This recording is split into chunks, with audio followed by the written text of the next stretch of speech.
மகர ராசியை பொறுத்தவரையிலும் ஏற்றமான காலமாக இருக்கும். ஏன்னா குருவின் பார்வை வக்ரகாரியாக இருந்தாலும் அதிசாரமாக இருந்தாலும் குருவின் பார்வை என்பது எப்பொழுதுமே சுபத்துவத்தை கொடுக்கும். உடல் நலத்தில் நல்ல ஏற்றம் இருக்கும். தீர்க்கமான சிந்தனைகள் இருக்கும். எல்லாரோடும் உங்களுக்கு பார்த்தீங்களேயானால் திருமணத்துக்கு பார்த்து கொண்டிருப்பவர்களுக்கு திருமண பாக்கியம் ஏற்படக்கூடிய வாய்ப்புகள் உண்டு.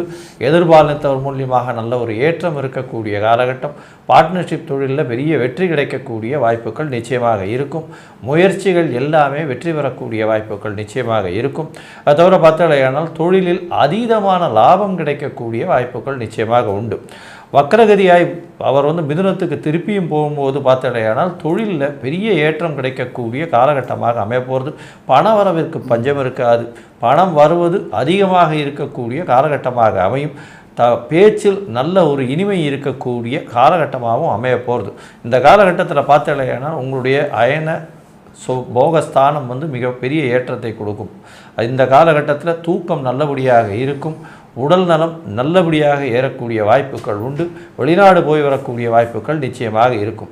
மொத்தத்தில் பார்த்தீர்களேயானால் இந்த மகர ராசிக்காரர்களுக்கு 95 விழுக்காடு பெரிய ஏற்றங்களும் மாற்றங்களும் இந்த குரு அதிசார வக்ர பெயர்ச்சியின் மூலமாக வரும்.